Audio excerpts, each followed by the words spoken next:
Hello, dear learners. Welcome to the Mike Denny English Language Classroom. I am your course instructor, Mr. Eno Christian, teacher of English language.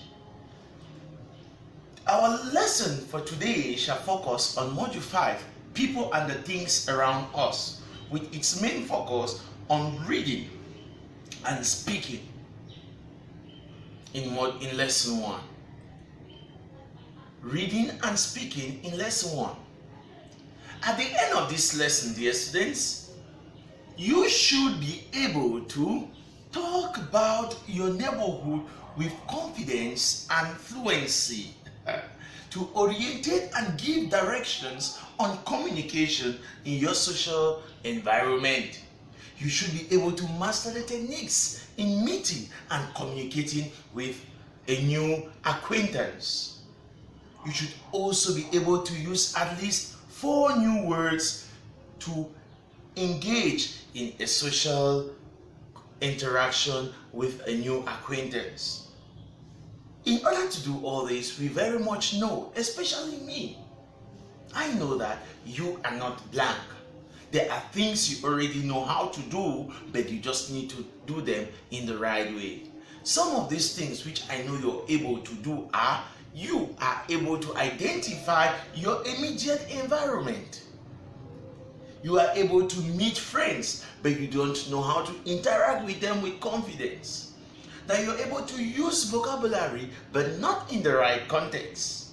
I equally, therefore, introduce you all and invite you all to sit tight. Let's begin our lesson for today by naming some of the places where we live.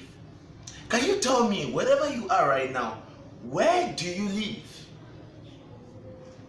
Beautiful.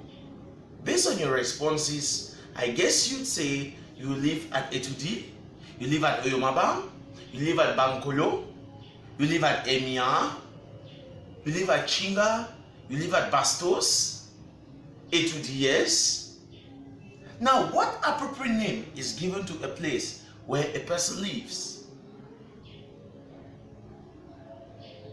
You are thinking, I guess.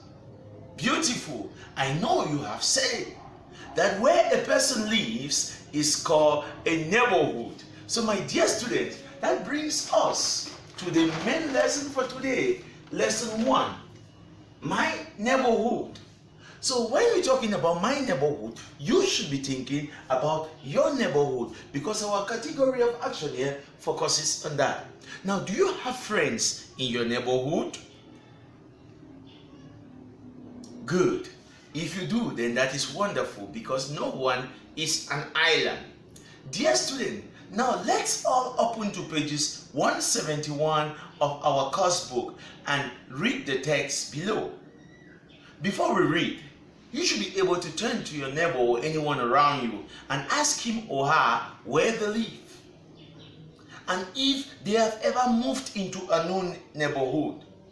Who are the people they met, and how did they do to become friends with them?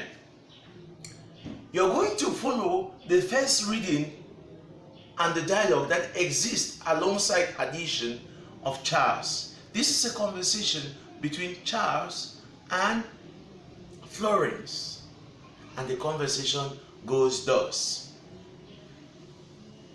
Follow the conversation in your course books. The dialogue goes as follows. Florence: Robert, I think I will go back. Mama said we should not wander far off from home. I do not want to get into trouble again because of you.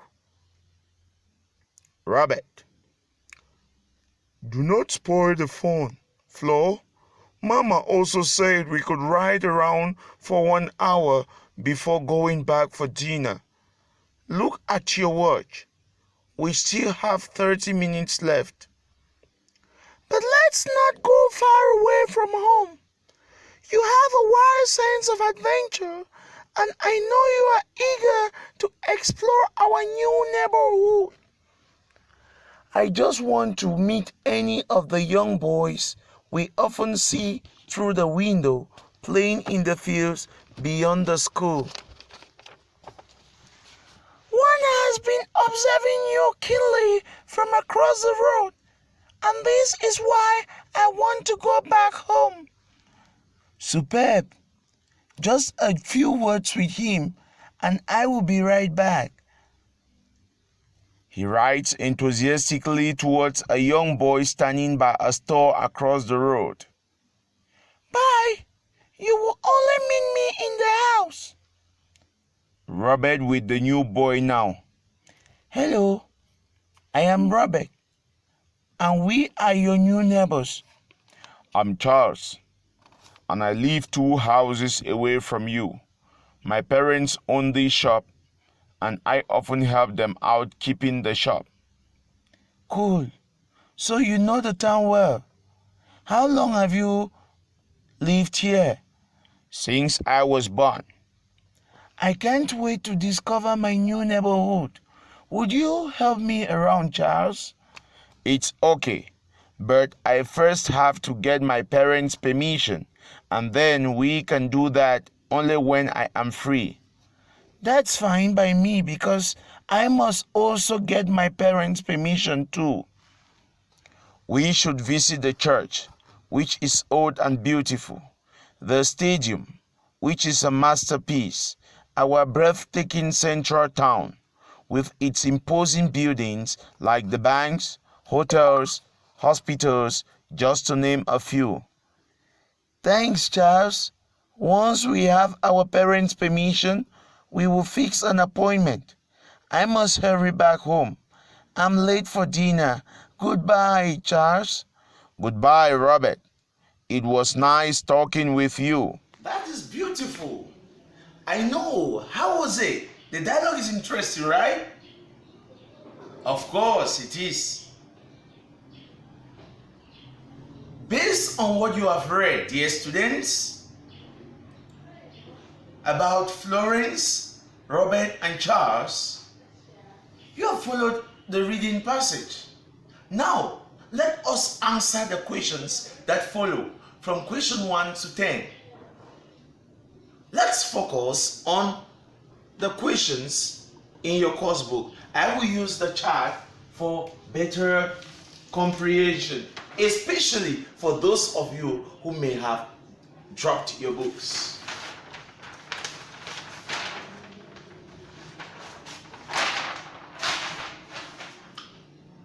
Practice activity. Answer true or false. Robert and his family have moved house. True or false? Tell me, has Robert and his family moved to a new place? True or false? Based on the passage. 2. Florence is Robert's sister. True or false? Is Florence Robert's sister? You tell me. They are at school learning. Is Florence and Robert at school learning? True or false? They went cycling without the mother's permission. We'll take it again. They went cycling without their mother's permission. True or false? Robert is adventurous. That's somebody who loves to discover new things. True or false? My dear student, those are the 5 questions on true or false. Now, you will test the rest of the content by writing down your responses confidently. Provide full answers to the questions. From what point do Robert and Florence see the young boys playing in the field? Where were they? Tell us the point or the position. Who easily makes friends? Florence or Robert? And how do you know that the person you're thinking of easily makes friends? Where does Charles live? What conditions must be fulfilled before the 2 boys go out exploring the neighborhood? Name the place they intend or plan to visit. Dear learners, those are the questions, and you're expected to respond to them consciously and appropriately. Now, To add to this, dear learners, you write a dialogue about a new friend in your neighborhood or a new neighborhood where your family moved into. In your dialogue, express how you interacted with the new friends. Based on all this, I will conclude by saying that I have much confidence that you can talk about your neighborhood with confidence and fluency right now. That you can use new expressions related to the environment appropriately and even give directions. That you can have techniques in meeting and communicating with a new acquaintance. I count on you, and from today marks a change in your communication skills when it comes to your neighborhood and interacting with it.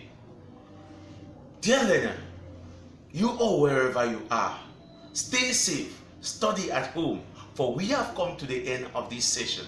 Thank you and hope to see you in the next. Bye-bye.